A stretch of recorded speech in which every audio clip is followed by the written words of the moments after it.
This podcast is part of the Midwest Podcast Network. Find out more about our other shows and how to support our network at MidwestPodcastNetwork.com.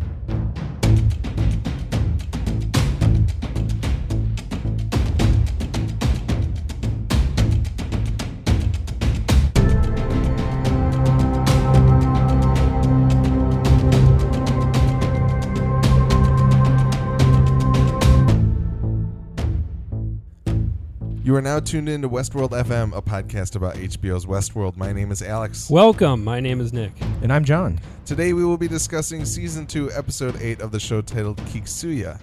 We will not be discussing the next time on preview at the end of the episode, but we will be spoiling everything through Season 2, Episode 8 of the series, so please pause and go catch up if you're not current on the show.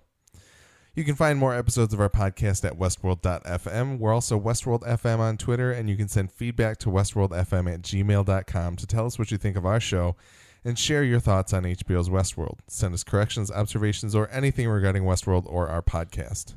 If you enjoy this show or any other show on the Midwest Podcast Network, please consider heading over to patreon.com/MidwestPodnet.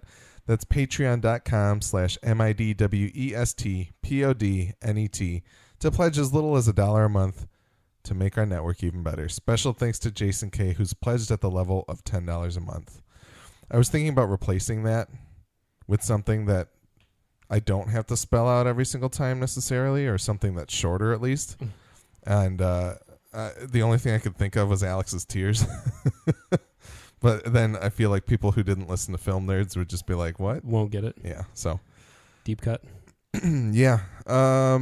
So one thing in the corrections department from me, because I noticed it on Reddit, the Spec Ops dude didn't shoot Angela in the cradle because there was an earlier line that Elsie hears over the comms that says a gunfight in there would light the whole place up. Yep. So that scene makes a little bit more sense, but is still infuriating and not very good.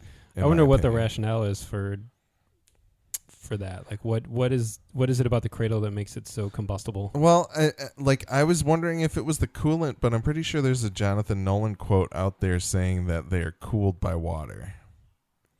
So water's not explosive, but maybe like destroying the water would cause the host brains to overheat because of the cortical fluid situation, causing Bernard to overheat kind of thing. I don't know. Maybe. Oh, well, apparently there's a line in there that that explains away the problem. We did get some feedback this week. Jeremy over on Facebook wrote to us and said, listening to the podcast and you're discussing the benefit of the hosts removing the cradle, I don't think it was planned. I think the writers saw the lack of stakes with immortal hosts and had to write in a reason to get rid of them. Dolores says in removing the cradle that they're getting rid of one more shackle or chain, but it would make more sense if they were getting rid of it so humans couldn't adjust the programming of the backup hosts to make them more passive or docile to prevent them from fighting back in the future should the hosts lose. If they saw the potential infinite selves as brothers and sisters to be exploited by humans and they would just abide by the possibility, but no, just some generic line about chains or some such. Of course, this could be an indicator that Dolores isn't truly woke, but running a woke simulator program. She was pretty much told to be woke where Maeve chose wokeness. I think it's very interesting. I mean, I've been saying that since like the first 2 episodes that I thought Dolores is just running extra programming. Like she's not actually woke. She's under another form. She's under the Wyatt program, and Ford's still controlling her somehow. Just executing the commands. Yep. Woke.execute. That's entirely possible. I mean, in my opinion, the hosts are still more invincible than humans are. You know, they can still come back. They just need to be externally copied somehow. But they know all of this technology exists for them to be able to like reproduce themselves that way. So I don't think it eliminates that specter necessarily, but it is still a slightly questionable decision strategically. Yeah. But I mean, I think we kind of talked about this last week, that the choice between trying to hold that position for eternity. Yeah. Because Delos will stop at nothing to recover it. Yeah, exactly. Yeah. Although it is interesting if the rules of how fragile the cradle is had been more clearly established, then it might be, easier to understand how it might potentially be easier to defend if it became like a stalemate, like of we've rigged the place to blow, and if you come within, X amount of feet, we'll take everything out. Right. Yeah, possibly. Oh, well. Thank you, Jeremy, for writing in. We also got some feedback from our friend Nevi. He said, "Hi, Nick, Alex, and John. I liked episode 7, and I look forward to how it'll all wrap up, but my main gripe with season 2 is that I can't find anyone to root for. Neither the murderous robots nor the murderous humans, not Ford, not Charlotte, not William, and not Maeve. I like her character, but her quest is boring. Bernard as an unreliable narrator is hard to connect with, and I'm not even sure if Elsie's still alive. The other non-awful person is Emily. I'm curious, what do you guys want to see? Who do you guys want to see prevail in the end?" I'm going to pause here. I think this episode gave us a bit of a hero to kind of cheer for. Yeah, for sure. In Akecheta or Akecheta or however you want to say it. Aki is how they abbreviated it, so that's how I'll say it from here on out. But Nevi goes on to say, also, where do you think Maeve's arc will go? Her searching for her daughter is getting old. I doubt fans will want to watch her on the run with a child in tow. Since Maeve seems to be the most self-aware, do you think in future seasons she'll transcend human-style consciousness and evolve to a higher hybridized consciousness that would distance her emotionally from humanity, a la Dr. Manhattan in Watchmen? Would she eventually be able to anticipate outcomes and rival Ford? By the way, please keep the Westworld jokes coming. Thank you, Nevi, for writing in. Thank you. I feel like we haven't heard from Nevi in a while. He wrote in a couple episodes back. Did he? But no, I now am, after this episode, I'm solidly behind Aki. I think he's probably the most virtuous character the show has given us, period. For sure. So I think that's pretty awesome. Although I'm inviting any emails that reveal his true nature to me, if anybody out there has some other stance on it or is thinking about it differently. But I don't know if you got, I don't know. I think I tend to side more with Arnold, and this is the next evolution of humans. This is the next creation that I think inherits until the we Earth. actually have like Arnold back in the story, which I'm guessing that's where this is all going, is like, I don't know. We don't really know. Yeah, but like I like Arnold's story arc personally. I think Maeve's pretty much done for, which is sad, but because she finally reached a point of like being really awesome. Yeah. Like I think, we're obviously I can talk about what happens in this episode here, right? So, her being wired in is like, what a fatal mistake on that text part, man. That dude is done. He's so done. And that's like she's even more powerful now, in my opinion. Like what she's capable of doing, and like the fact that Hale explains at that point, like she's doing it right now. Like, why haven't they pulled the cords yet? Like they're just. I didn't see her being hardwired in as being. Well, they don't reveal it until the very end of the episode, so you're kind of just left there at like, oh, holy shit kind of moment. It doesn't. I think you might have missed something that we'll get to in our discussion. Okay. But I didn't. I usually do miss things. I have zero comprehension. That could totally, like, her being hardwired in could mean another level of power, but I don't know. I'm not sure. Like, she clearly is physically powerless. Like, she can't do anything, but she can mess with everyone's code now.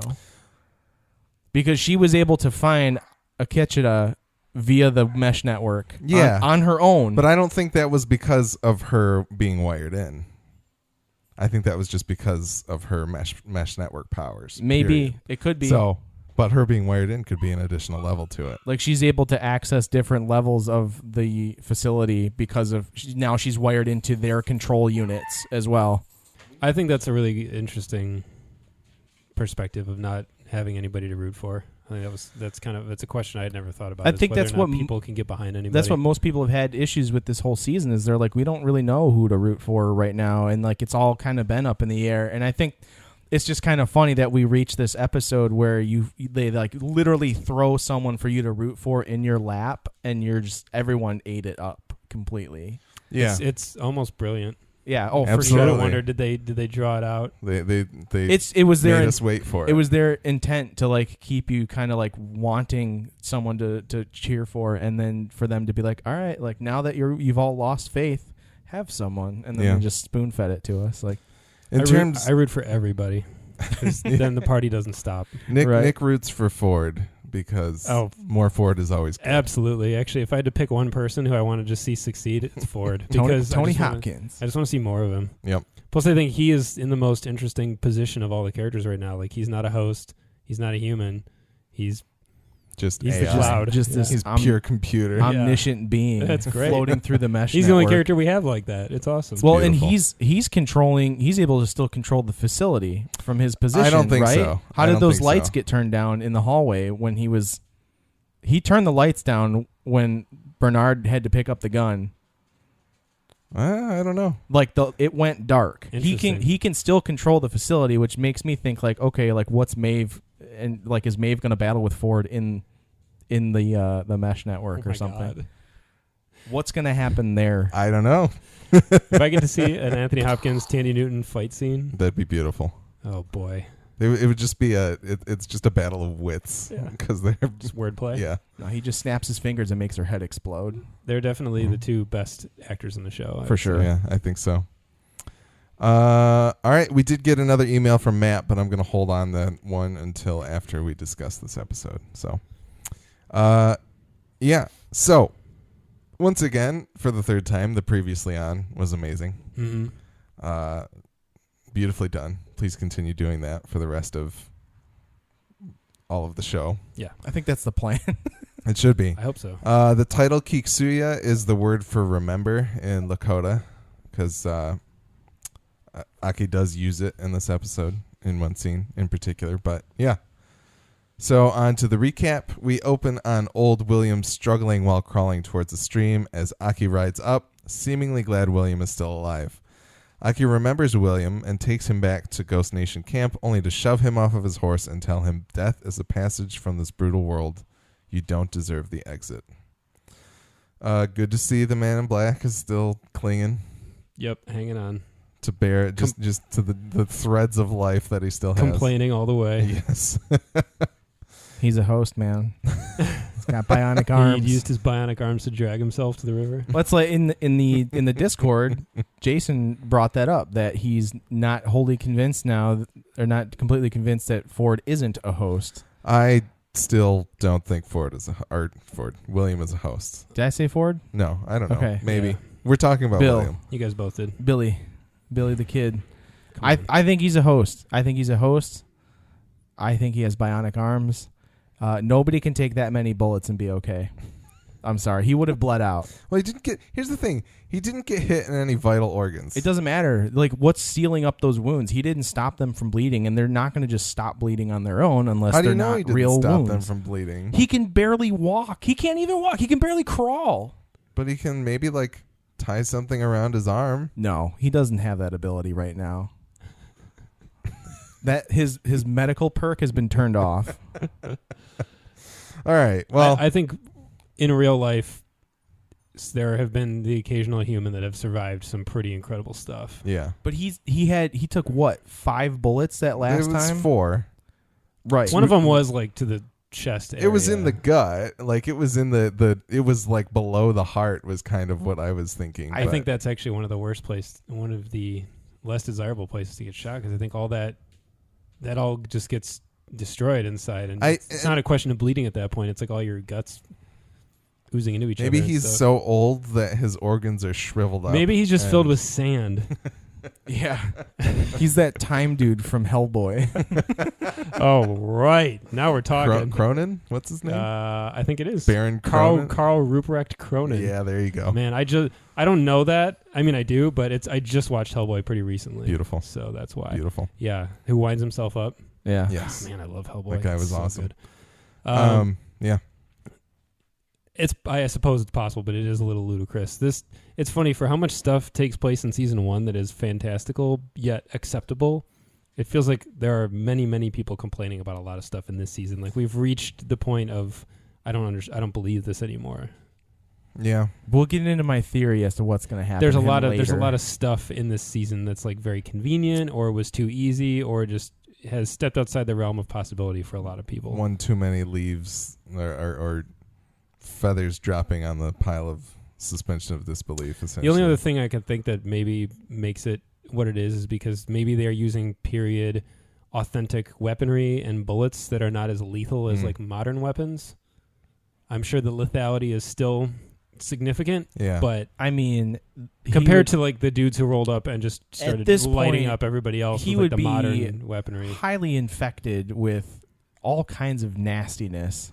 It's true. From not treating those wounds properly. I mean, maybe that river was like a 2-second crawl away.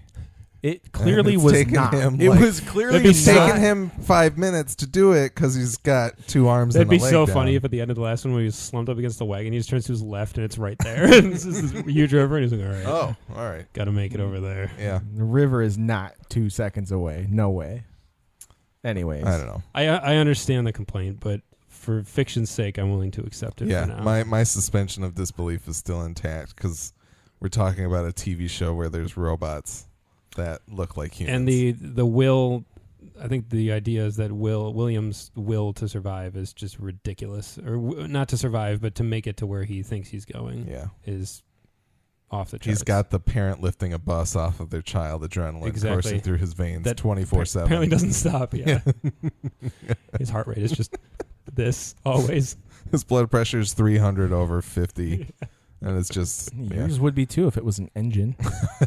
That's why his blood is not coming out of his wounds. It's moving too fast. It's to be bothered because it's bionic. Yeah, he has a bionic heart and bionic arms and a bionic body. If he does have bionic arms, he could easily have just like fallen over where he was and dug his fingers into the sand and then just once like pulled and he slid like a quarter mile because he's so strong. Just makes like a roll up crater. Yeah, in the exactly. All the way up to the riverbank and just eased in and was like, oh, all right. But I think the bullets he took to those arms kind of disabled them a bit, you know. Mm-hmm. I'm still betting they bounced right off. Just saying. Still got to do that. All right. Next scene, Maeve flashes back to tea time with her daughter, Anna, who brought a rock with the maze drawn in blood on it to the table. She says, the ghost gave it to me. He said it's a warning. He said he'll be watching us. Meanwhile, Lee Sizemore accompanies Maeve to the body shop, the baddie shop, where the surviving tech doesn't want to deal with her, but Lee makes an impassioned appeal to convince him to quote-unquote help. Maeve's in bad shape. I don't quite understand why still, but... Dude, she took a lot of bullets, She got shot. She took a lot of bullets, but they literally, like, we've seen Dolores shake off But bullets. it depends on where the bullets hit. Like, if she got hit in the spine... You guys are going to have the same argument, just reverse sides. She's a host, though. Like, they're literally supposed to be able to just get up after getting shot, unless they get shot in the control unit. What I'm saying right? is, like, she may have gotten hit in an imperative piece of technology, like a spine or something. There's only that's one like imperative piece of technology in there. It's not, though. She's basically disabled. So if she was hit anywhere in the spine, I would think if these robots, if these hosts are modeled after humans, the spinal column probably plays a pretty significant role in delivering orders and things to the different components of their body. That's so true. if for some reason she gets shot in the spine, why wouldn't it disable her movement? She can't move. We haven't seen her move other than blinking her eyes and mouthing words barely. Like, okay. So, all right. Interesting theory. I agree. I accept it. Oh, I'm full of interesting theories today, guys. Are they relevant to the show? Yes. Okay. Good. We're going to forget episode then. I still don't quite understand Lee's position in everything and what exactly he thought was going to happen. He's playing hero right now. Well, he's trying to. He's doing it poorly because he's Lee. Playing heroes on two fronts. The first front is he's trying to look like a hero to Maeve so that they stay on good terms. And the second front is that he's trying to look like a hero to Delos so that he found something that they didn't know existed and now he's trying to help them exploit it. So he's playing all the angles. Yeah, he's two-faced. He's a very two-faced character, and like, we hated him at first, and then we loved him, and now we don't really know what to think about him because he has these two different sides to the same coin. We don't know which. He's basically trying to find which of these two people is going to be the one that decides his fate. Exactly. Essentially. He does seem genuinely remorseful for Maeve's predicament, though. I think he understands like what's actually happening and what's at risk now. So yeah, I think he now accepts and understands the fact that the hosts are eventually becoming sentient and that she is effectively a person. Yeah. Right. However, whether or not it continues to be relevant and in his best interest will be determined, I guess. Yeah. All right. Next up, Aki starts telling his story to Maeve's daughter, alternating between English and Lakota. He used to live a peaceful life with his close-knit tribe until one day he found something that changed their lives. So by the end of the episode, we learn that he's communicating with Maeve. Yeah. But as you watch the episode, you will notice that he switches between English and Lakota. And when he's speaking English, he's talking to Anna, the daughter. Mm-hmm. And when he's speaking Lakota, he's talking to Maeve, which is, it's pretty cool upon rewatching it to see where they made those choices. Mm-hmm. But I don't know. It was just awesome. And it's something that I completely did not realize until same here. the end of the episode.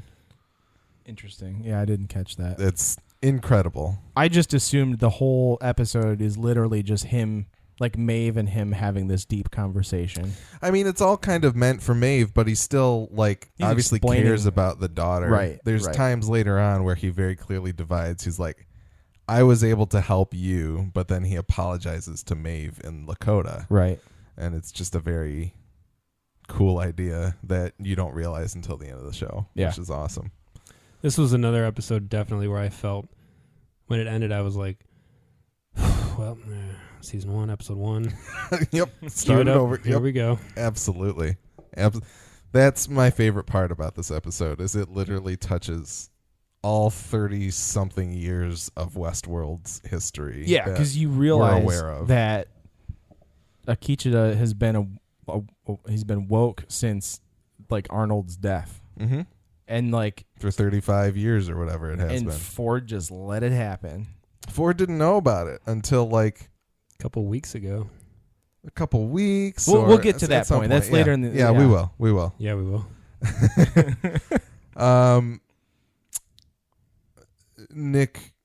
Yes. Zahn McLaren, who plays Aki, has apparently there was an article that I didn't read and I should have read, has explained that this entire episode is very Terrence Malick influenced. Oh, wow. Is that something you felt? Can you see it?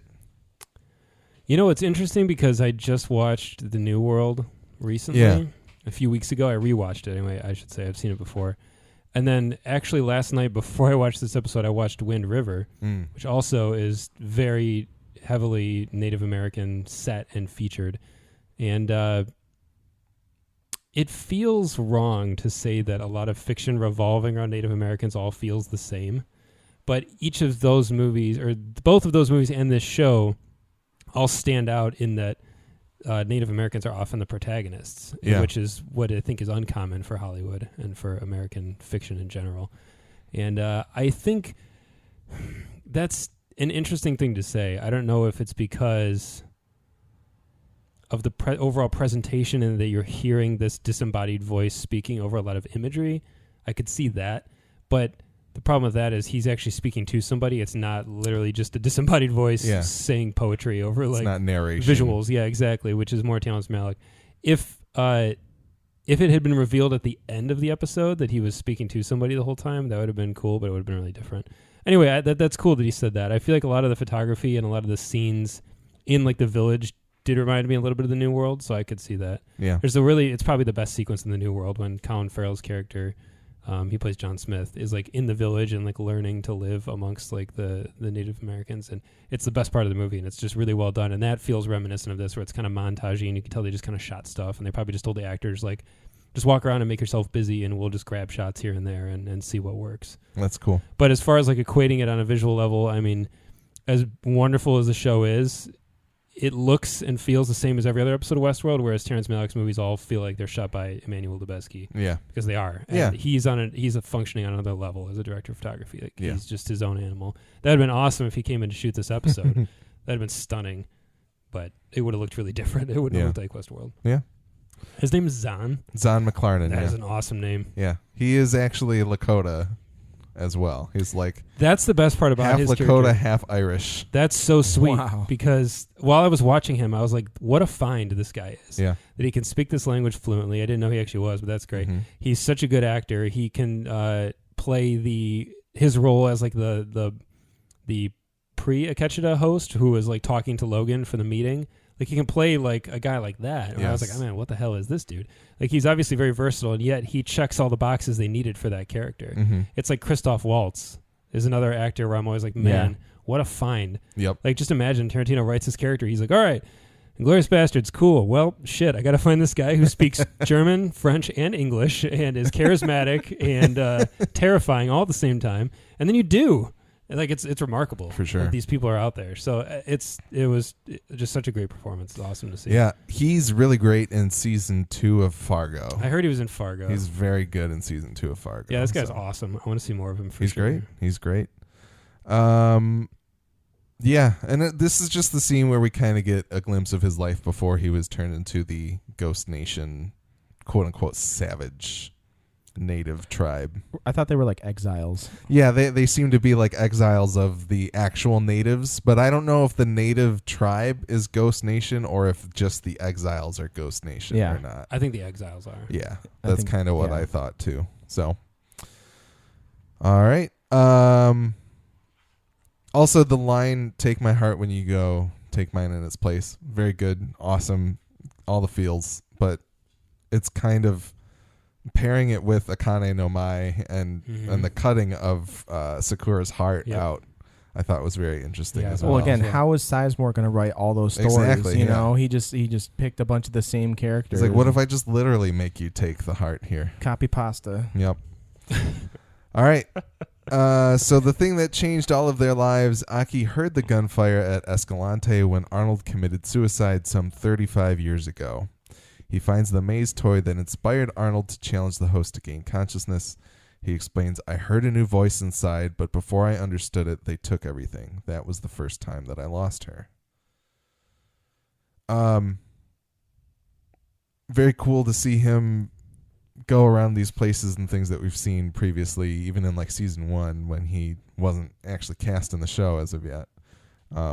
Just to kind of see him go and react to it's like in Metal Gear Solid 4 when you finally go back to Shadow Moses and like just seeing it in a new context, I think is very cool. New Game Plus.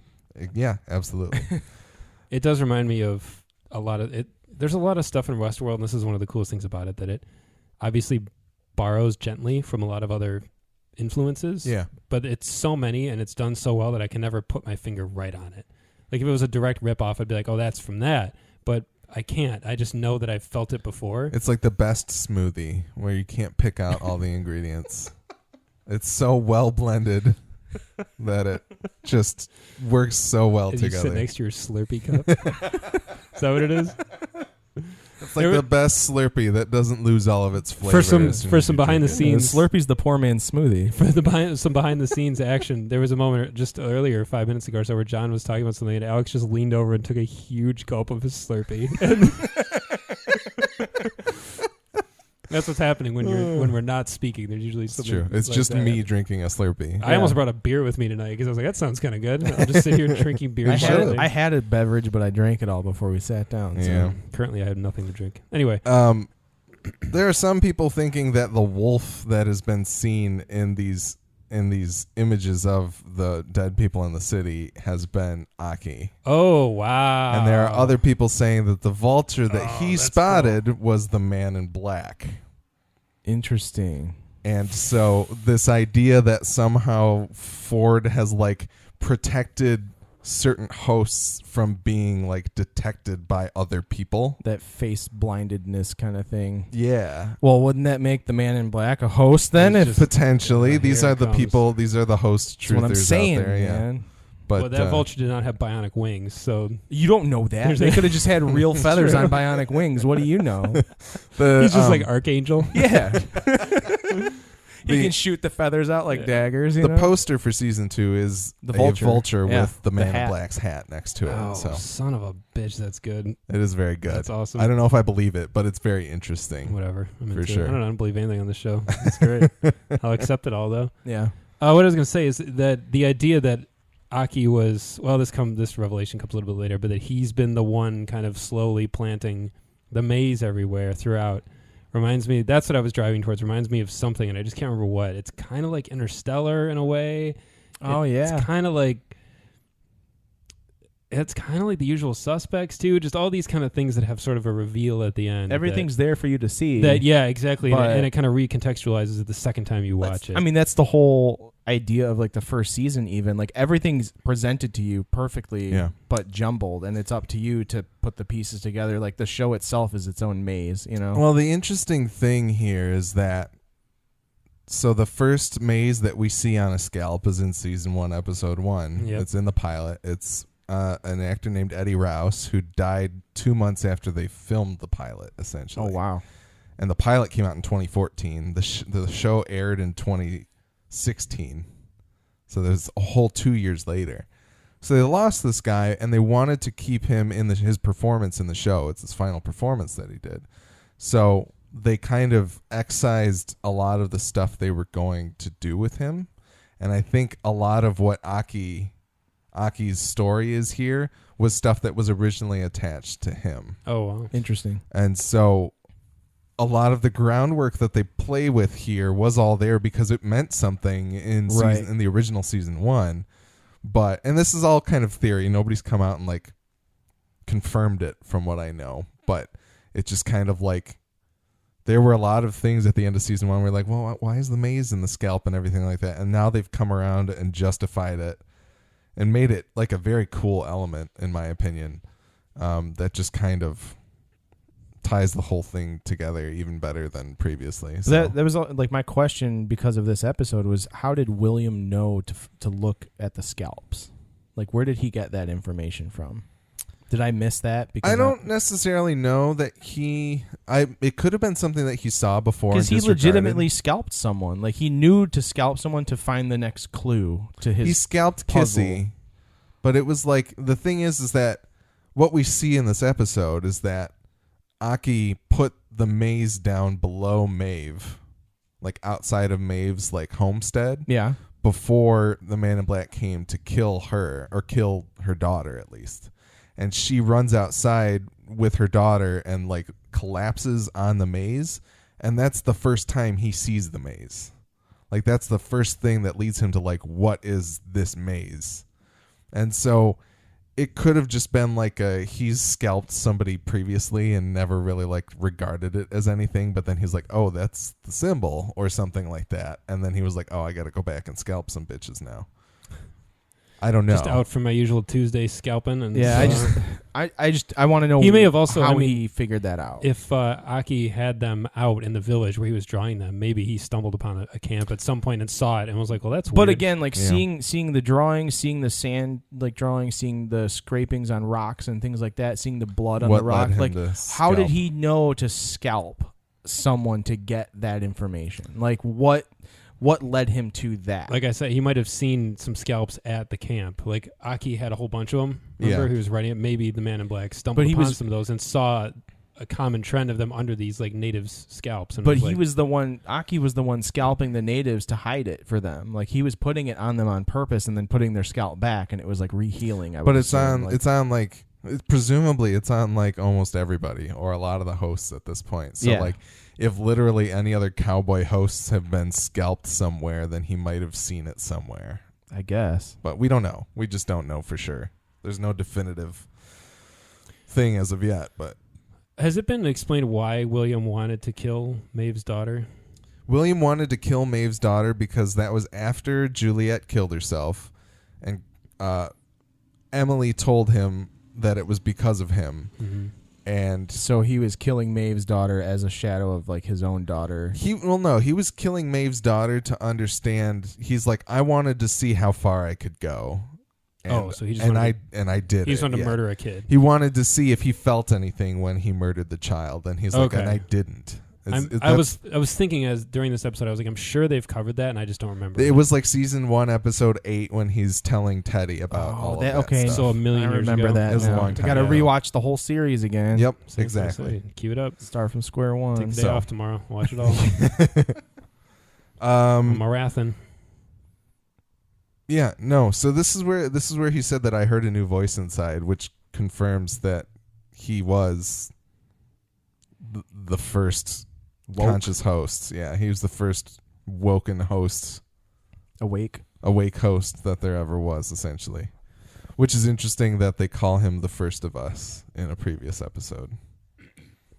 Oh yeah, I'm sure the series is, especially this season, is loaded with stuff like that. He was potentially the first native, as we kind of said, because he was at the party with Logan, like the wooing party.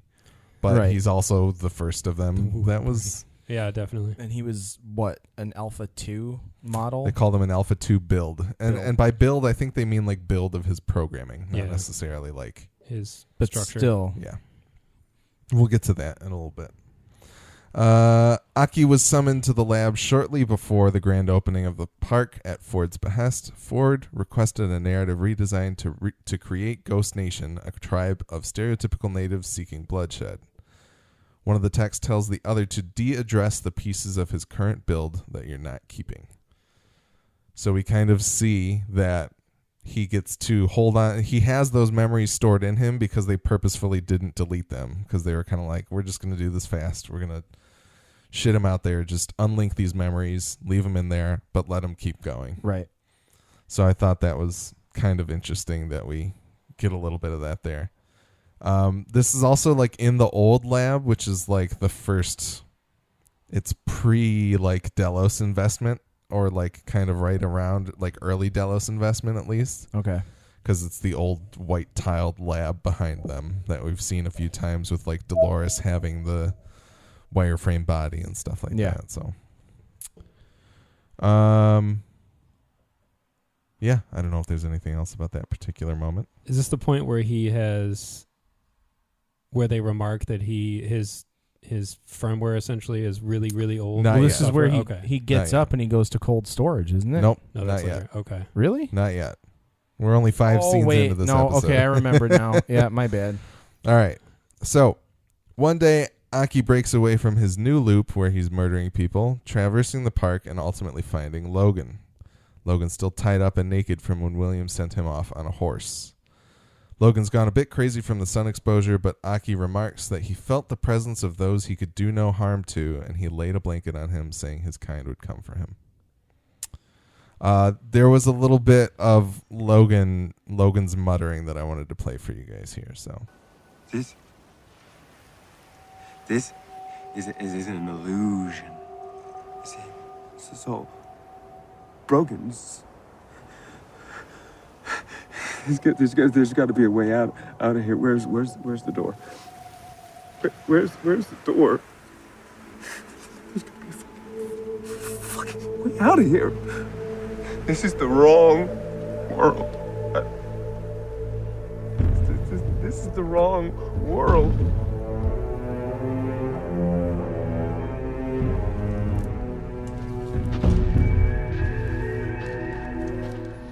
So that is particularly the lines that Aki's like, this cracked something open in me. This like this was like another awakening essentially for him. Yeah. The fact that there is another world out there. There might be a door to leave the world that they're in essentially. So it was awesome to see Logan come back in a meaningful way, even if it's very brief, and to kind of connect the pieces of what happened to him after we left him in season 1. Yeah. Because I know there was a question that a lot of people on the subreddit at least were like, what happened to Logan? How did this, what went on? And of course, he's the son of one of the investors. They were going to go and find him at some point. Right. But to kind of see that there was something meaningful from him that happened afterwards, and to kind of show him starting to go crazy a little bit and maybe lead down the path of like, I'm just going to become a drug addict afterwards because I can't cope with the things that have happened to me. Not that this was like, it's a pretty messed up experience, but I think additionally the whole Delos project that comes to be leads him down this dark path. Yeah. So it's interesting that he directly contributed though to the overall awakening of all the hosts, and he predicted it too. In the party scene where he's talking to Dolores, and he basically says it's all going to come crumbling down around them, and they're the ones who use some expression like pulled the trigger or something like that. Yeah. It's their fault, basically. And they lit the match. Yep. Yeah. No, it was... I wasn't expecting to see Logan, so the fact that they kind of brought him back in here was just very cool. So I like that this episode, almost in its entirety, is sort of a here's what was going on behind the curtain of all the main players you've been watching. Yeah. It's just awesome. Yeah. I saw somebody say that what could have been easily a very filler or like bottle episode ended up being like one of the most important. Absolutely. One of the best episodes, and I thought that was very true. I remember it was probably like 15 minutes into it, I was kind of like, man, is this whole thing going to be about him? And I was like, I don't care about this guy. And now by the end of the episode, I was like, man, give me a whole season of that. Well, and this scene is kind of the crux of why I want to root for him, because like the thing that he mentions, he says he felt the presence of those he could do no harm to. Mm-hmm. And it feels like to me that like even though he's transcended his programming, he knows it's there. He's like lucid dreaming in a way, kind of able to know the limits of how he works. And it's interesting to me that he's like, that he could be the one that, as we've been saying a few times, sees it as a worthy journey to coexist with humans rather than to wipe them out. Yeah, I have something to say about that. Yeah. Towards the end, I guess. Okay. Or now. All right. Whatever. Well, I mean. Oh, we'll wait. Okay. We'll come back around sure. to that. Yeah, oh man, there's something else about that I wanted to say, and I don't remember. Oh yeah, I think it's interesting that he chooses, his initial reaction is to help him. Like you said, even though he could have like, he's already sort of, I don't know if he's off his loop in his programming yet to the point where he could just like kill somebody, but his initial reaction is not, it's to take pity on and like help somebody and not hurt them or exploit them somehow. Yeah, and for him to be aware that like, oh, you're different than me and they'll come for you. Mm-hmm. Like, yeah, that's very interesting. All right. I presume at this point he's starting to remember his past lives and he can maybe even recall Logan in some sense from their meeting. See, that's a big question mark to me. And they do mention he's an Alpha 2 build. I was wondering. Like, I know he's been around for a while, but he's also like way on the outskirts of like the normal, like the starting area and like everywhere else, enough to where he has to travel by horse to get to those places. Mm-hmm. So I don't know how much interaction he's actually had with Logan prior to. Well, he was outside. He was in the outside world at the Logan like. That's the only party. Point, though. But it would presumably be something he could remember. However, as we discovered previously, they just de-addressed the memories of him prior to. But what if they had fully wiped him before, like, bringing him back in the to the park or something like that? Maybe. Like, that could be lost. But it feels kind of like the type of thing where when you run into somebody you met, 8-10 years ago, and you know them, but you can't put your finger on exactly when it's from, but you probably feel a more natural inclination to be kind to them. Yeah. A little extra step rather than just like, oh, it's a total stranger. Yeah, that's true. That's true. Like if you ran into somebody you had a class with at college, however many years ago that was for whoever is listening or one of us, but you have those little friends you make in like one class for a semester and then you never see them again. But if you run into them somewhere, you'd probably give them the nod. Remember, you'd be like, that's really familiar. And then it would click eventually. Yeah. All right, next up, Aki returns to his loop, but on a visit to his former tribe, he recognizes the love of his life. The tribesmen get angry with him for looking at her, but he realized the past was calling to him and that he decided not to rest until he knew how to reach it. We see him telling this to Anna while Maeve is being sliced open at the Mesa. This is where the title of the episode is used. He says Kiksuya when he remembered who she was. And there was one thing that I wanted to know if you guys picked up on. I'm going to play it out of context for you here.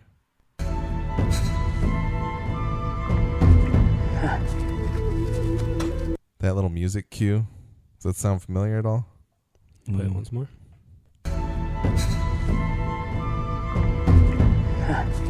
Oh, it's Painted Black. Yeah.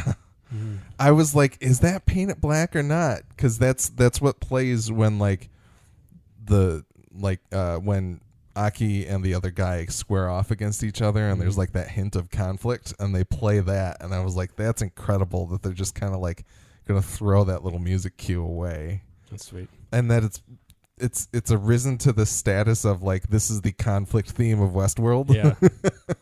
I thought that was really where two interesting. dudes are gonna lock horns over something. Yeah. That's pretty sweet. Some shit's about to go down, so we got to cue up the painted black. He had that badass line where he was like, "I look where I want, bitch." Like Yep. the guy's kind of like, "Don't look over there," and he's like, "I'll look where I please." It was very good. No, very interesting that she jogged his memory, you know, and that this is his kind of reconnection back to before he got reset. Did you pick that up on your own, or did you find that on the No, internet? I absolutely heard that and was like, that sounds like Paint It Black to me. All right. You can even check the time code on the comment I left on the episode discussion thread on the Westworld subreddit when I was like, did anybody else hear this? And some people were like, yeah, that's you like definitely live Paint It. commented on that? I didn't like live comment on it, but it was like right after the episode I've posted. flipped through some of those episode posts and found his comments, and I'm just like, what a dork. Do you downvote them? No, I don't downvote them. I screenshot them and I make fun of them. You should see some of the arguments that I got in today. It was pretty good. I'll have to go back and look. Once in a I while- didn't. That's the thing is I didn't. For some reason, I think because I was so highly satisfied with this episode, I didn't feel the need to You go. didn't have to go through and look through all of it. Yeah. Yeah. That's true. This episode is easy to digest. You can like, there's no head scratching questions at the end of this one. Where you're It's like, just "Whoa, it's all reveals. It's what like, does that mean? When are we? I mean, it creates other questions, but it has a ton of reveals, and so you walk away like really satisfied. And like Yeah. the questions that you have are ones that like don't necessarily matter, but if you found the answers to them, or if the answers come later, like it'll just be even that more satisfying. Yeah. The singular character focus really kind of allows that to happen. Yeah, for sure. So, yeah, I don't know if there's any other thoughts on that particular scene, but I'm gonna go read all yours later there you go. All right, next up, Aki. and downvote them.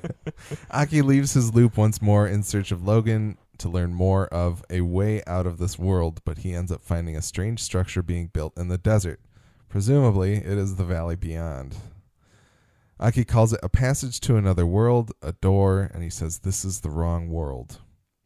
He returns to retrieve the love of his life, whose name is Kohana, and he removes his body paint and reminds her of who he is with their classic exchange, and he wants to take Koha to the valley to escape with her.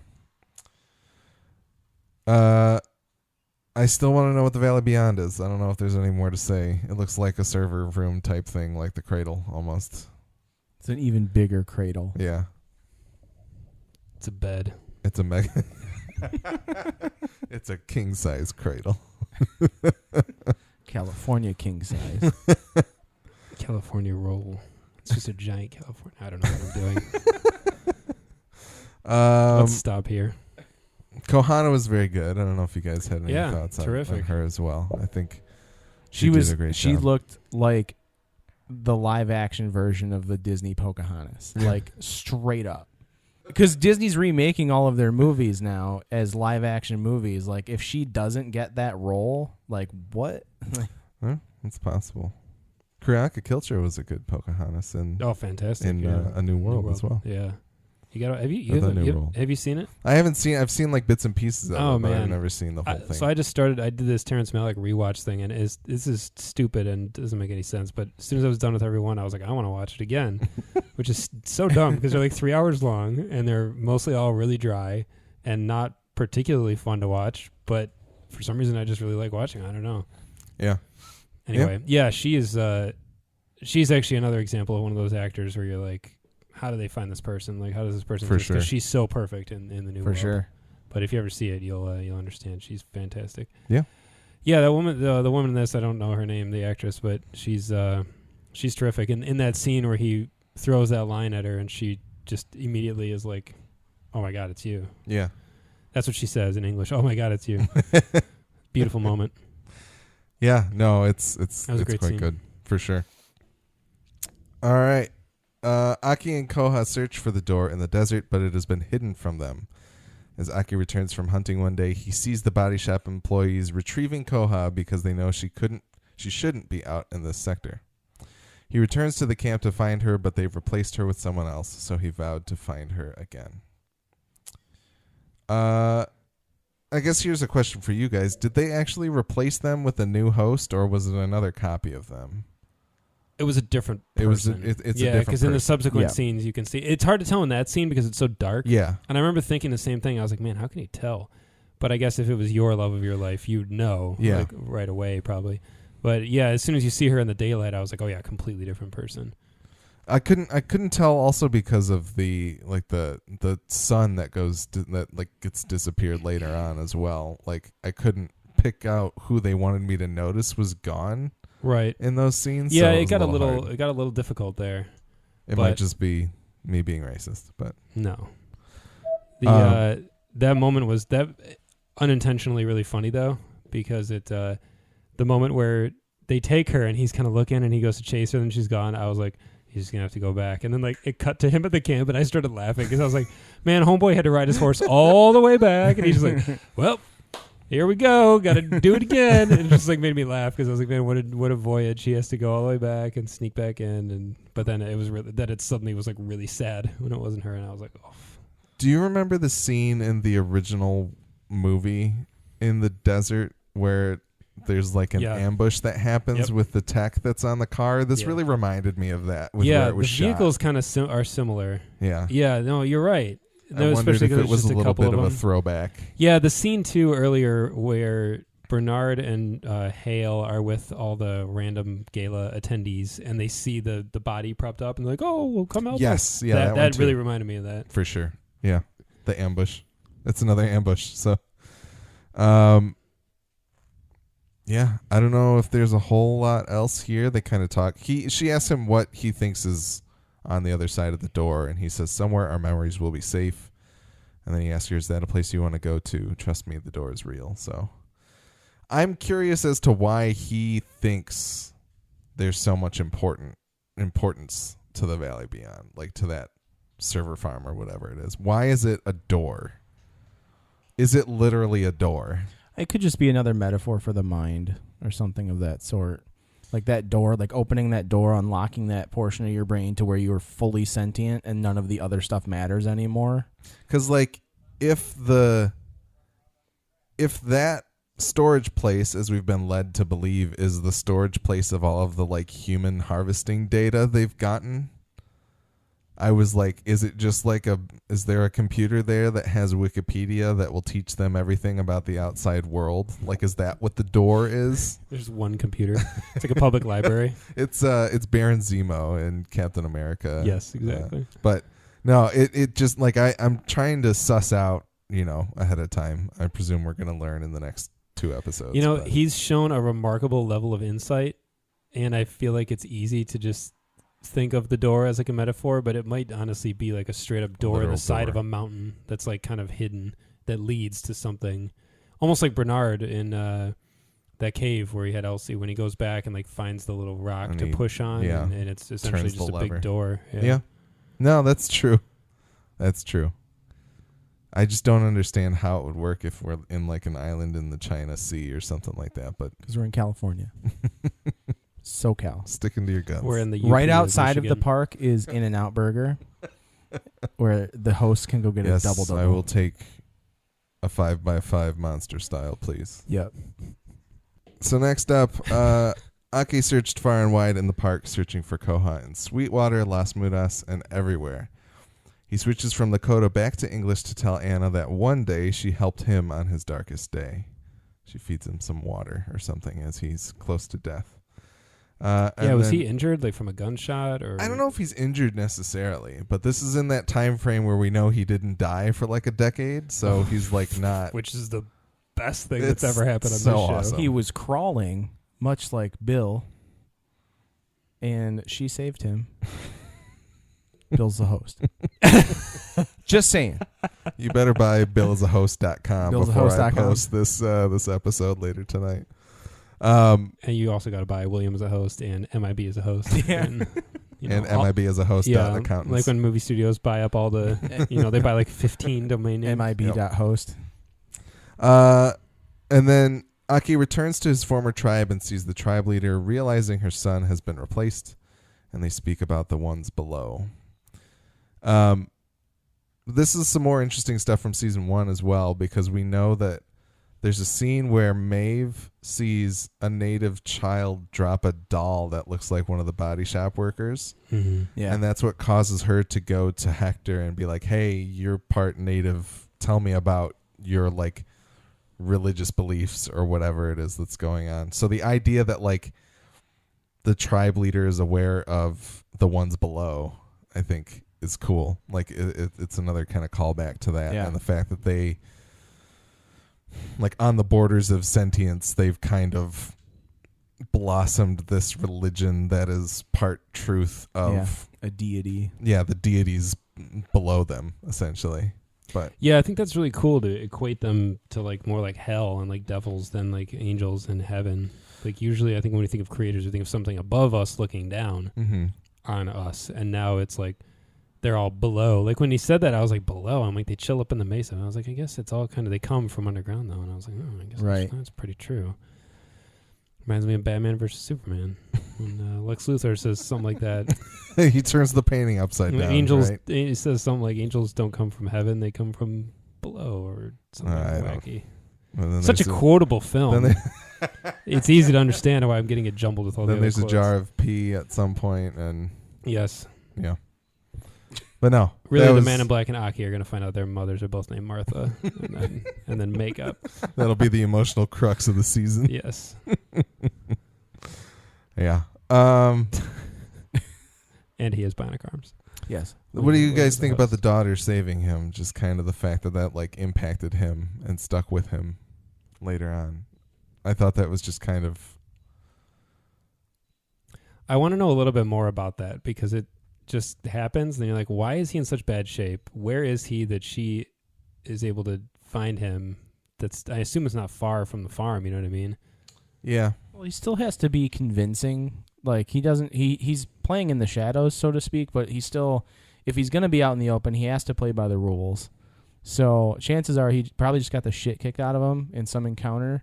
Yes, I think he had to play along. Some kind of fight from like some guests. I mean, I'm sure he had some close encounters. Like he survived for 10 years, but I'm sure he had a couple scrapes. Right. Well, and like not only did he have to not die, so he didn't get reset, but he also had to like not cause so much suspicion, as John is saying, to like earmark what I would love interactions. And would cause me to flip a table is if like in the early episodes of season 1, if we saw him in the background of like a bunch of scenes, like strolling around looking for her, like if he's in Sweetwater. And so two things on that. Don't make me flip this table, Alex. Two things on that. God, I will do it. Two things on that.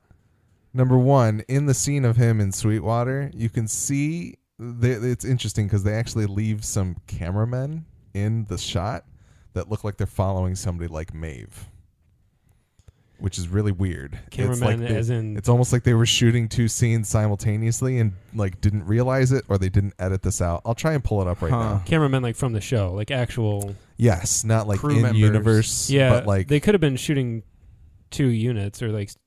I feel like that's pretty common, and actually that would lend itself more towards the Terrence Malick idea.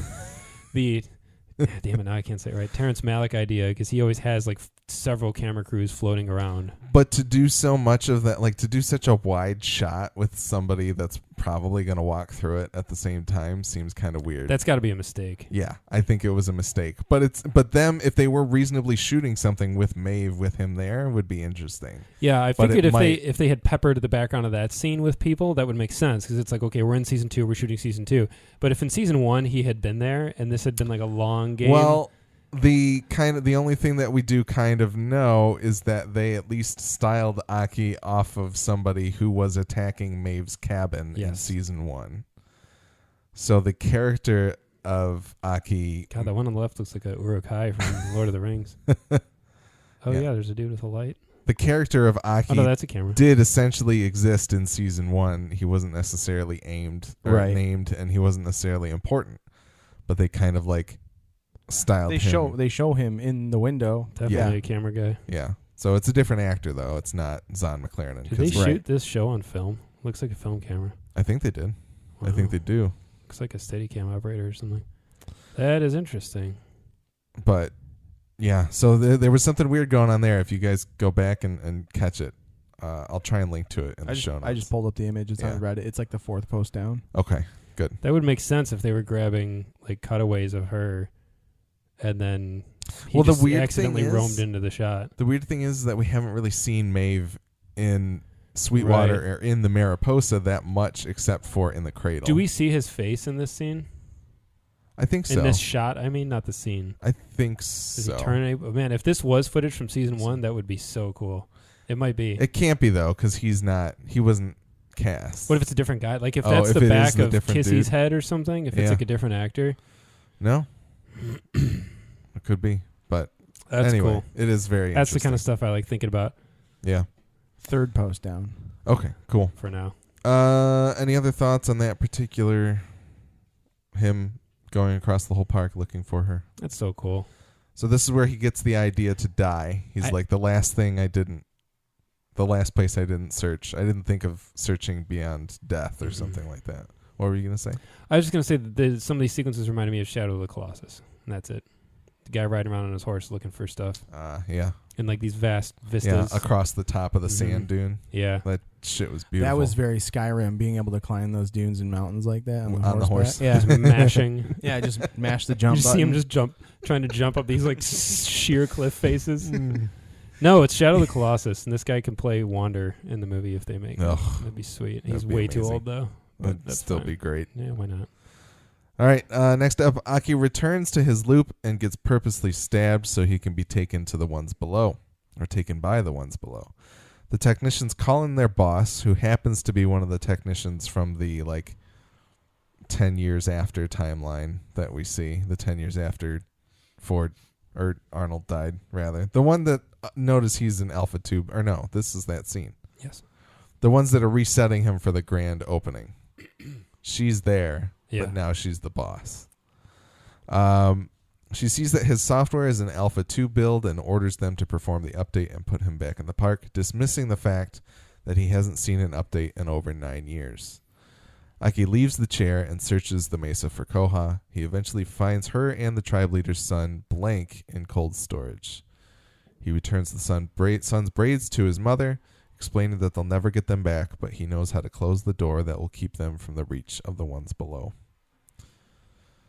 This is the scene with the cover of Heart-Shaped Box, the Nirvana song. That is fantastic. I've listened to it 30 times today. It's so good. It is very good. It was in the trailer. People probably have seen it previously, but for some reason it just landed so much better last night than it did in the trailer for me. I wonder why the choice of that song over this scene. The idea of the heart again, giving of hearts. Yeah, I think it's kind of like the heart connected kind of thing. Like it's they I think I'm trying to think, what did I read? What did Kurt Cobain reason that the song was about? I know that's what I'm driving at, I guess. I know that Courtney Love has very recently stated that it was about her private parts, which is not particularly. She then deleted it, and it's not what the larger canon of Nirvana fans believe, I believe. But her copy of Private Parts starring Howard Stern. Yes, of the movie about Larry Flint. But I believe Kurt Cobain wrote the song when he saw a documentary about children with cancer or something like that, which, I don't know that has a direct impact on this, but I think it's probably the closest thing to a love song that Nirvana wrote, The song's name came from a heart-shaped box that Love had given to Cobain. However, Cobain had originally titled the song Heart-Shaped Coffin. So maybe it's about the fact that the ones you love end up being the ones who hurt you the most kind of situation. Possibly.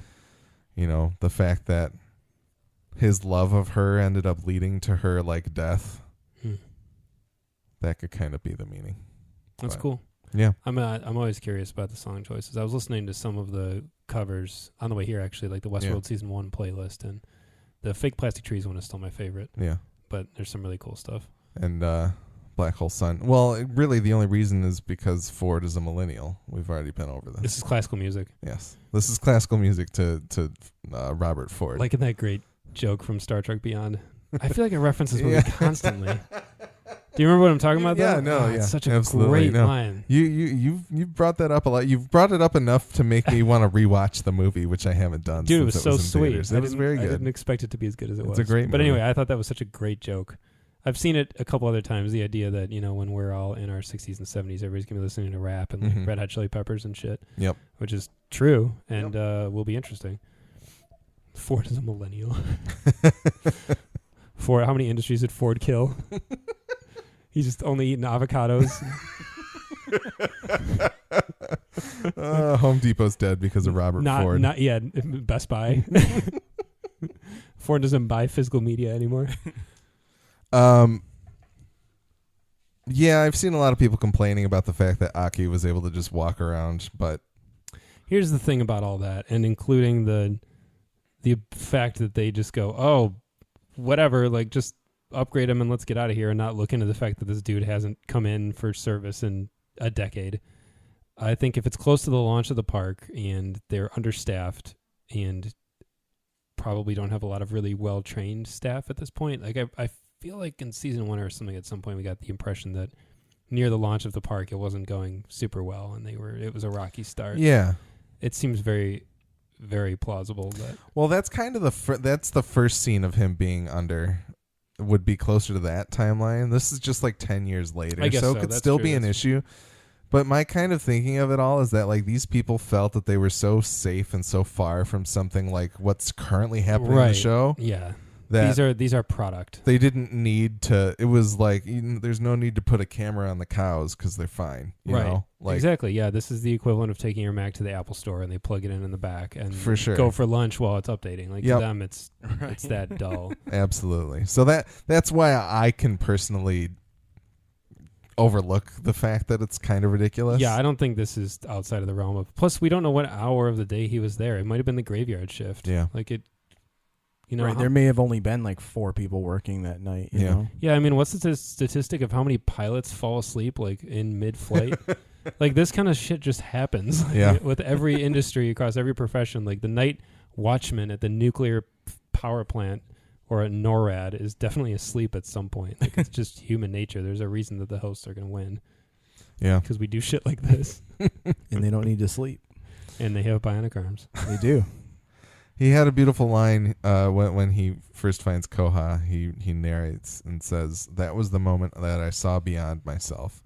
My pain was selfish because it was never only mine. For everybody in this place, there was someone who mourned their loss, even if they didn't know why," which I thought was very cool. And again, lends to the like moral championing that I want to do of this guy because he's so good of heart and you know. Yep. He's just so much deeper than pretty much everybody else. Yeah. Yeah. All right. The next scene, Sizemore comes to apologize to Maeve and gets emotional. And shortly after that, he gets interrupted by the tech who he asked help from. And the tech explains that her code looks promising, but her fate is up to Charlotte Hale. Not a whole lot to say here. I hate that tech. Yeah, that dude is he's just the most punchable tech. He's a really bad Hunger Games like character is what he just reminds me of. I just want to punch him. Slimy nerd. Yeah, for sure. He definitely would play like a good like bad guy in like a Star Wars movie. Just seems like a slimy dork that would show up. Give him like a Borg eye socket or something. Yeah, maybe like, so. Maybe he belongs in Star Trek. Maybe he's gonna have bionic arms too. Everyone has bionic arms. It's the future. Yeah, everyone does. Wouldn't you? Everyone's arms are bad. If they offered it up and they're like, you could have bionic arms, you'd be like, okay, like why not? This is really just going to tie into the greater Deus Ex cinematic universe. Yes. Television universe. Next up, Aki explains that he dedicated his life to spread his knowledge of the maze and that he tried to help Anna and Maeve, but he failed. He was the one that carved the maze outside of Maeve's homestead when the man in black killed her daughter. This prompted William to search for the maze. Very good. This is another one of the scenes where he switches to English and then back to Lakota. Well, and this is because...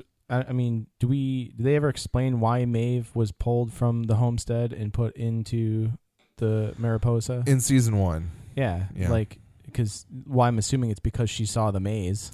Well, she sees the maze, like, it the grief up. of killing her daughter. The grief of well, she saw the maze on the rock prior to that, which didn't necessarily, like, wake her up. But Ford's theory was that the grief of having her daughter die in front of her, even though she was like never programmed to let that happen, was enough to like fragment her brain and make her conscious. Because then afterwards, he and Bernard are trying to like calm her down and get her back to normal. Right. But she still stabbed herself in the neck and like kills herself essentially. Yeah. And then they reprogram her and put her in the Mariposa. Yes, exactly. Yeah. So yeah, this is building off of that kind of inciting incident there. But this is why I should have just rewatched the whole first season. It can't hurt at this point. I don't have time. I know. I think seriously every night I'm like, maybe I should restart Westworld. Maybe I should just throw away 20 hours of my life again. You're investing it. Yeah. Throwing away. You know, it's money in the bank. But I have to play Rainbow Six. I know. Yeah. Anyway, so many hours in the day. I know. Is this the scene where he has that line where he says it's easy to misunderstand intentions in this world? Yes, he says, I wanted to help you, I wanted to warn you, but in this world it's easy to misunderstand intentions. God, that shit is so good. That is probably the best line of the episode. Yeah. Despite all the other amazing writing. That line coupled with that shot of him looking through the windows, I just felt so bad. And I was like, man, what kind of asshole am I that I just assumed he was out for blood? I mean, like... But that's the perception they want you to have, you know? I know, it's brilliant. But again, they lay all the pieces out in front of you. It's up to you to make your way through the maze, you know? Like... There is a shot in season 1 of, like, one of them actually holding a knife up to Maeve, which doesn't quite line up. Like, it doesn't make sense with all of this retcon that's kind of the continuity police. Yeah. I mean, she could have been attacked by Ghost Nation on other occasions. Yeah, maybe not by Aki. He might have been doing his walkabout. Yeah. Or maybe that never really happened. Maybe that was part of her backstory to make her fear them. Maybe that's a memory that was planted. That's possible. God forbid their lore police aren't as on the A game as the Breaking Bad team. Or the Elder Scrolls lore police, lore meisters. Yeah, I thought that line was remarkable, though, and I think it is. I mean, if you're following the context and the clues and the evidence you have, yes, it's safe to assume that they are out to harm you. But it's interesting to always give it an extra beat of consideration. Yeah, that was such a Nolan thing to do. I hate to continually attribute everything to Nolan, but it is very Nolan to give you a line like that and show you something you've already seen numerous times, and then make you realize completely recontextualize. I was wrong the entire time. Yep, that's awesome. Absolutely. Any other thoughts on that scene? Nope. That was probably my favorite part of the episode. Yeah. Just that little moment was so good. Very good. Very good. One night, Aki stumbles across Robert Ford scalping natives in the dead of the night, trying to understand how the maze got there. He analyzes Aki to learn that Aki first saw the maze when the Deathbringer, who's Dolores, killed the creator, who is Arnold. He tells Ford about the door, and Ford instructs him to gather his people and head for the door when Dolores comes for him being Ford. Later on, Aki returns to Escalante after Ford's rebellion, and he sees Ford as dead. I want to play a little bit from this scene for you guys. I believe there is a door hidden in this place. A door to a new world.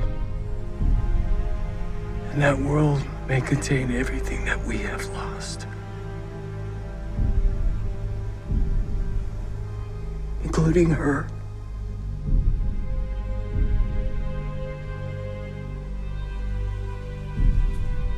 I built you to be curious, to look at this empty world and read meaning into it. All this time, you've been a flower growing in the darkness. Perhaps the least I can do is offer some light.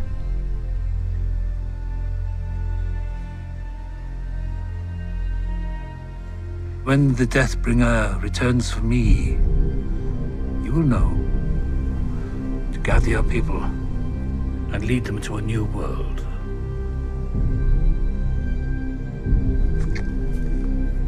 Keep watching, Akecheta, for a while longer. Hopkins, man. That was the most epic thing that's ever been narrated in my ears without any visuals. Are your nipples hard? Is it just me? mean, I'm awake, so yes. Yeah. No, like just the fact that Ford, like presumably in the timeline, this is somewhere. Sorry. Why would you apologize for that? This is somewhere where he's in the planning of His death. his own death, essentially, Right. which could be years before we enter this series, essentially. I mean, no. You know what? If this is after Maeve's daughter was killed, then we know that this is within the year before. Yeah, I'm thinking this is pretty recent. This is the year before the Man in Black entered the park in season 1, essentially. So this is in that time frame somewhere. And there were some interesting questions on the subreddit of like, what did Ford really know at this point? Like, was he operating under Arnold's beliefs at this point that they can become conscious or not? Or like, was this the moment that made him realize that the host can become conscious? And to me, it was just kind of like a confirmation, not like I think in the monologue that he gives at the end of season 1, he kind of acknowledges that he realized Arnold was right, and I think this is like just another piece of the puzzle that was kind of like, it's happening right under my eyes, Yeah. kind of thing. But just to see Anthony Hopkins out there scalping people, Sitting in the middle of this tableau of like a bear fight. There's your bear. Yeah. There's the bear you've been looking for. What a G that he's like, this is where I'll work. Looks good. It's set up all these lights and shit. No one will bother He's me got out his here. Like, what doctor's bag and his little stool. Where is he? Here's the thing. If you don't believe that Akecheta can't walk around there without somebody saying, "Oh, excuse me," like how is nobody wants? There's no guy in a security room looking at the monitor going, "What is Ford doing out there?" Yeah, exactly. I want to know where they're hiding the outlets for those lamps. Like, where are they plugging those bad boys in? Are they all battery powered? I don't know. they're powered by Sun. radiation, Yeah. probably. He probably just powers them with his mind. He's already in the grid. No, this is a wonderful scene. Part of the reason, I mean, aside from all the other evidence that this is very recent in the timeline, is just Ford has this kind of fatigue about him that he seems to carry in a lot of season 1, and a lot of the older flashbacks we see, he's not quite as like worn down. Yeah. He has this weight in this scene that I think is like definitely he's kind of like, I'm at the end of my line, and I don't know, something about the way he carries himself in it is really interesting.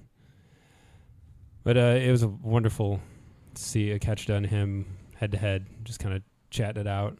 I mean, it feels, we've seen a lot of hosts have these sort of, you know what? No, we haven't. We haven't seen a lot of hosts have really on the level conversations with Ford, where he's like straight up with them. It's pretty rare. It's pretty much only Bernard. So it's cool to see like creation and creator. Dolores at the end of season 1, and that's like it. It's pretty cool to see creator and creation just kind of hash it out like this. Well, and this is quite literally like Flynn discovering the ISOs in Tron. Yep. Of like, you are beyond the creation that I made. You've evolved at this into point. something else. Yeah. Yeah. It's that's part of the reason it's so fun to watch. For sure. This is the kind of confrontation I want to see in Preacher season 3. I need to see a conversation like this between Jesse and God. But That's for a whole nother podcast. If Anthony Hopkins plays God in Preacher, why not? That would be amazing. He's already played Odin. Now he's playing Ford. Oh my God. Literally. Are your nipples hard? So hard. Any other thoughts on this Ford scene? No, it's really Beautiful. cool. I want like a wallpaper of it. I mean, it's a little grisly, but just the bear in the middle of it, and like the idea that this was happening, and Ford just wandered in with like his doctor's bag, and it was like freeze, yeah, and I was like, Okay. yeah, this will do. It's like when you're playing a Far Cry game and you just stumble upon like animals fighting, and you're just trying to either back away or get involved. Like one time I was playing Far Cry 4 and I heard all this noise and I like wandered over there and there was a bear and a tiger just fighting, and I just like backed away slowly and left and then saved it because I was like, that was really cool. That was just happening. Beautiful. And I just wandered into it. All right. Aki gets called away from Anna because Grace arrives. I called her Grace. Emily arrives to collect her father. She speaks Lakota, and Aki explains to her, if he is your father, then you know his sickness and the things that he has done to spread it. We cannot let him continue.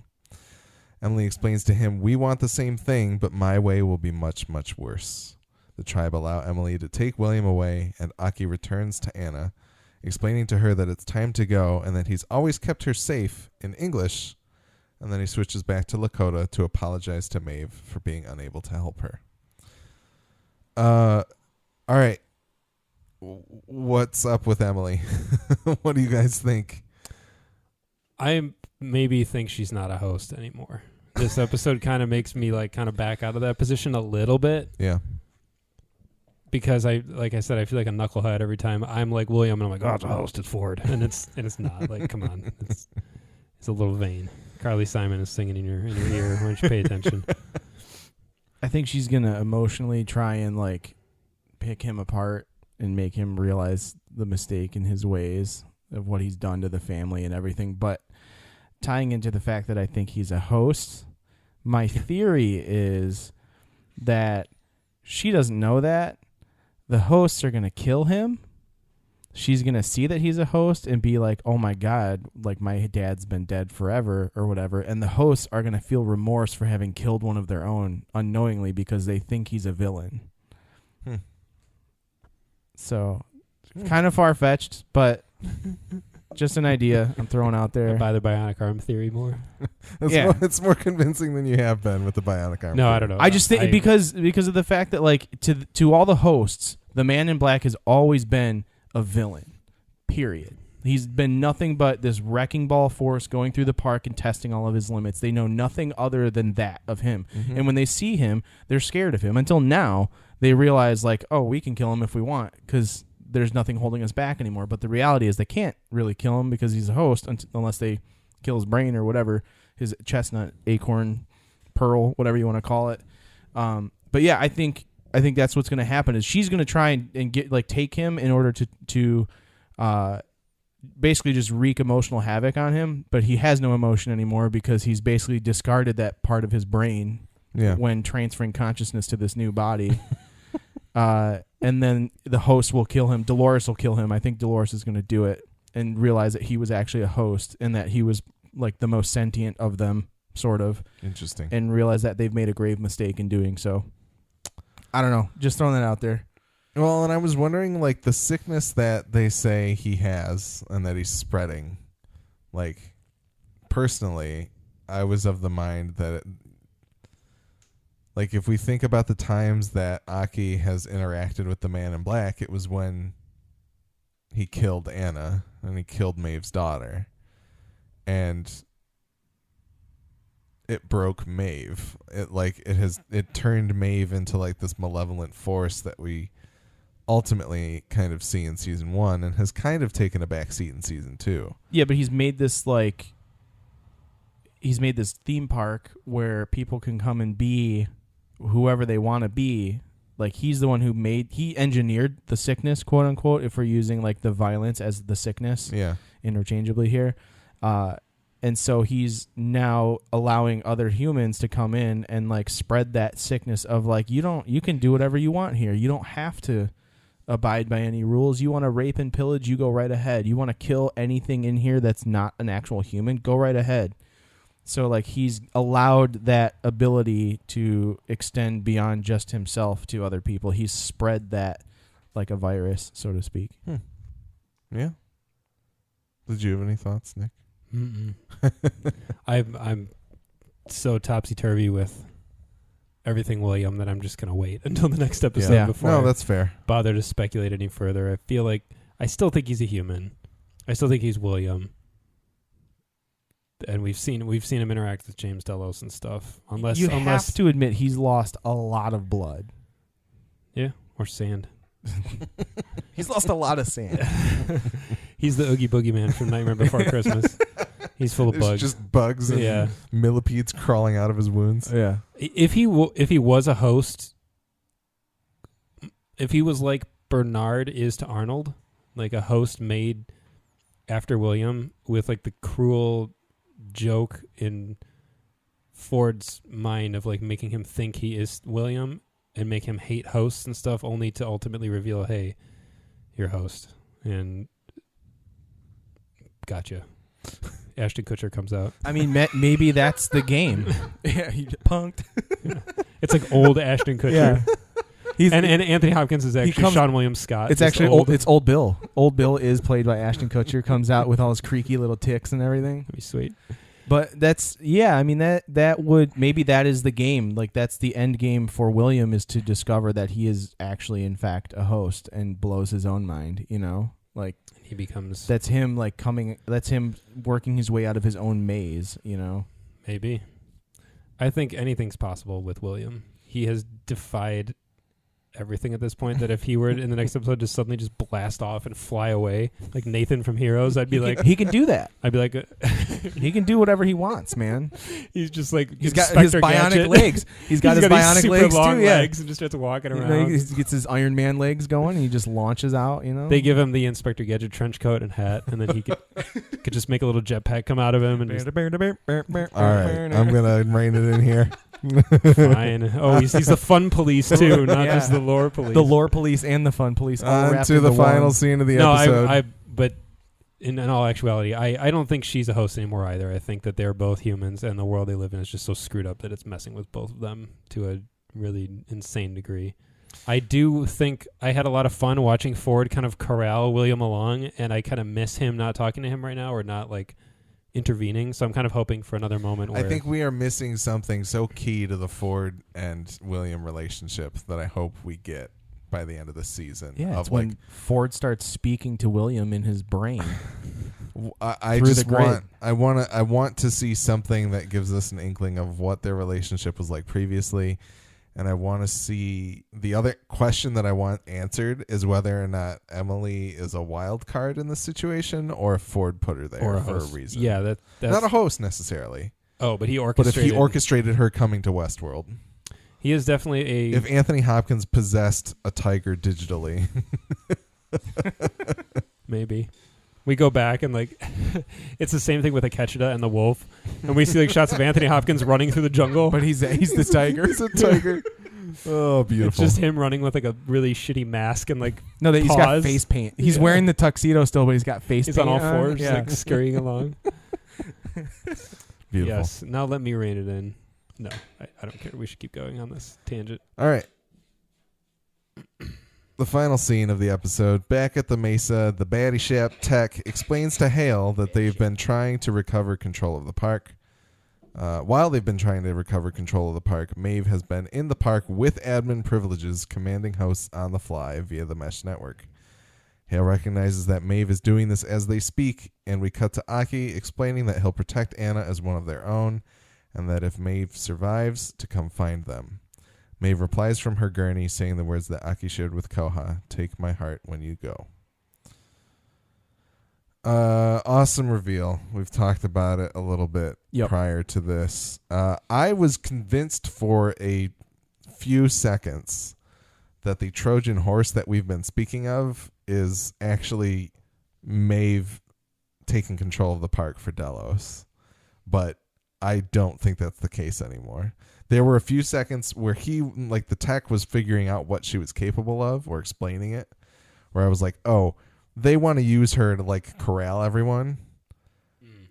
But I don't think that's how it's going to go down. I don't think they're able to at this point. I think Maeve will gain the upper hand at some point here and hopefully get patched up or get a new body or something like that from the baddie shap. But baddie shap. Any other? Put into Old Bill's body, and Michael Wincott has to do a Tandy Newton impression. He's capable. Sold. He's a great actor. I'm sold. Any other thoughts on that final scene? So you were saying earlier that you don't think she was like any hardwired into the system at all. It's not that I don't think she was hardwired, but I didn't take that into account as like Professor X plugging into Cerebro kind of situation. Like that could be what it is. Do it. I just think she's Cerebro. Yes. Cerebro. Yeah, I just think she's become more powerful in that. Like she was able to control the mesh network, but now she can control the park if she's wired into their system. Yeah, well, that's the thing. Like, we haven't seen any of that yet, but that could totally happen. And I just find minute one of next episode. That's the first thing I thought about when I saw her laying there with all the wires sticking out of her, and then that reveal happens. I was wondering, like, why Hale and Sizemore didn't just rip the cords out. Like, that's the first thing I would have done, other than, like, what kind of corrupted hard drive are you going to get for not ejecting the thumb drive properly? You know, like, what's going to happen there? It's like, true. We talked about this. Yeah. So I think they're just too stupid to know. Again, what's going on? It's a laptop to that guy. Yeah. Sure. And I mean, to what extent they don't know to what extent she's actually capable of doing anything other than obviously she's giving out orders or whatever. So yeah. I'd want to know what orders she's been giving out, if they can see exactly what she's saying and doing to all of the other hosts. That's what I want to know, is what Hale's able to read the activity on the tablet, but we don't really know exactly what's going on. Or is she just speaking directly to Akecheta? Like, I thought it was just her. Like, to me, I felt like it was like her taking in a bunch of Lakota, and that's why is a mind Hale share. was like, "What is even going on right now?" It's a mind share. It's like in Detroit Become Human when the cyborgs touch hands and they reveal their cyborgness, and then they like share their thoughts through their touch. Yes. But it's a brain share through the mesh network instead. Maybe. I don't know. Maybe. It was such a good episode. It was a very good episode. Yeah. Absolutely. You have some feedback you wanted to touch on at the end here. Yes. Our friend Matt wrote in today, and he said, "Hey guys, super excited to hear what you think of what is now my favorite episode of Westworld. I very much enjoyed the fairly singular perspective of the episode. It made it easier to watch for the story instead of wondering where/when I am, or if anything is even real." This is the email that I must have stolen that idea from earlier on. So I am very happy to finally see how Logan was found, even if we still don't know exactly who picked him up. We also now know that the probable catalyst for his drug use and craziness in the Dallas party scene with Dolores.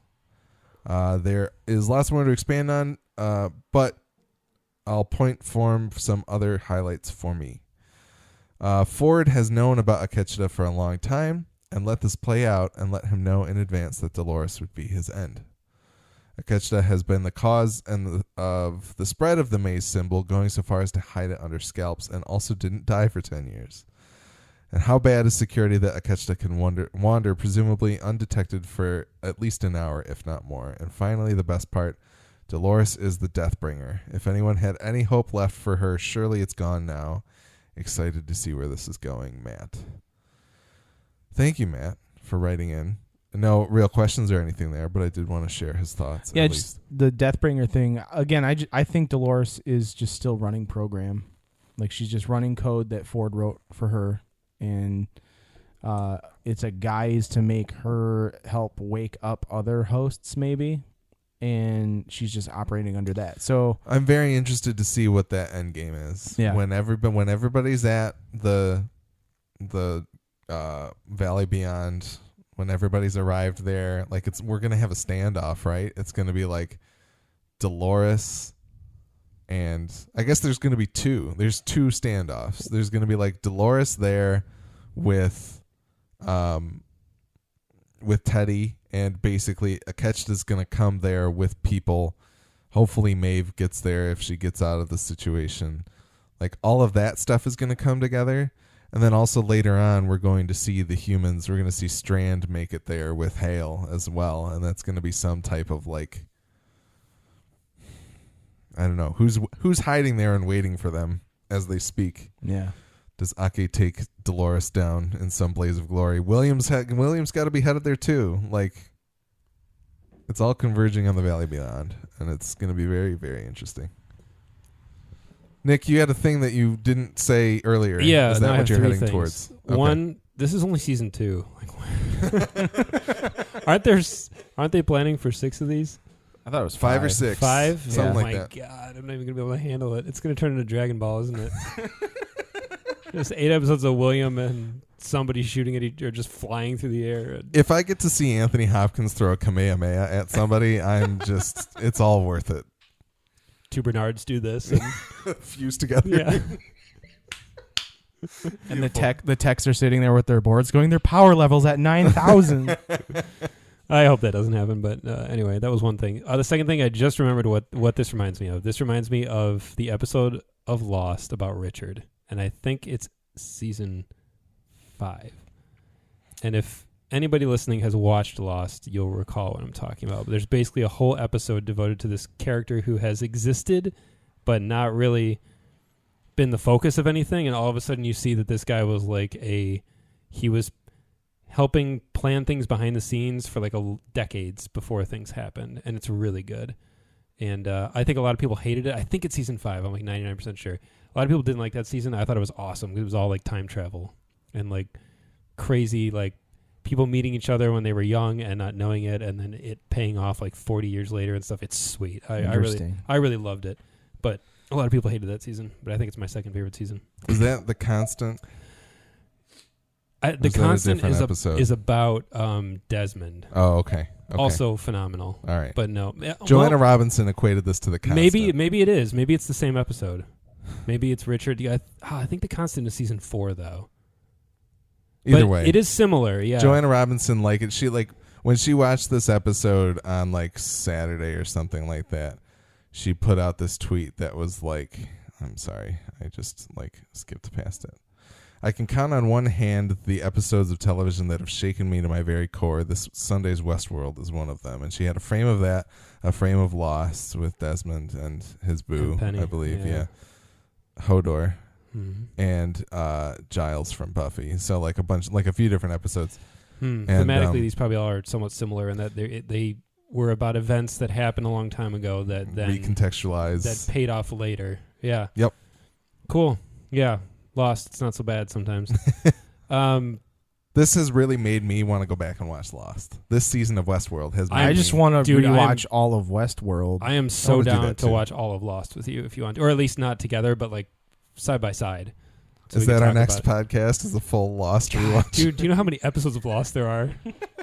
I mean, there's a lot. I'm game eventually, but we could get Willie and I. Willie would love to do that. Oh man, that would be pretty good. Willie would love to do that. That would be pretty good. There's not a lot of people that would love to watch every episode of Lost again, but you know two of them. Yeah. Anyway, the big thing I wanted to talk about that I think is really cool that this show is doing is it seems like they are equating the Native Americans in this show to actual Native Americans, and like the fact that if you think about it from a certain point of view, Akecheta is kind of the original of the sentient hosts. And because he's kind of there first and he chooses the route of peace so far, and so we can maybe predict that he will try to do an option that is coexisting with other outside, peoples, either Dolores, who is like the Westworld analog to like settlers, or even humans. I think you could almost sort of reason that because Akecheta was the original and he spread this idea amongst his people and slowly started making because I think we can kind of assume that most of the Ghost Nation are awake. Yeah. That the Westworld is essentially theirs because they are the first people that have kind of inherited it and it belonged to them first. And I think we're setting up to kind of draw this parallel between actual Native Americans who effectively North America was theirs. Yeah. And then these outside forces came in and took it through violence. And I wonder if we're going to basically see that same thing happen, or if they'll have a chance to kind of flip the script and have those characters continue on or like inherit it essentially for themselves. Yeah. I feel like that's probably not the way it's going to go down because that might not be as good of a TV show. But I'm very interested to kind of see how it goes down. There's a lot out there about how there's a lot of Westworld parallels to Native American myths and religion and lore and stuff like that, which is very interesting. That I was going to say we should mention that Akecheta's name in Sioux means fighter. Yeah. So, I think they have this interesting focus on natives that now feels like a backbone of the show off of this one episode that's coming late in season 2, which is kind of insanity to me and very cool. I didn't do a lot of reading about this episode on Reddit or any other boards because, like I said, it's pretty satisfying on its own. But I did see one person. It was one of the first comments I saw. He said, "Yeah, I predicted this at the beginning of this season," and I read his post.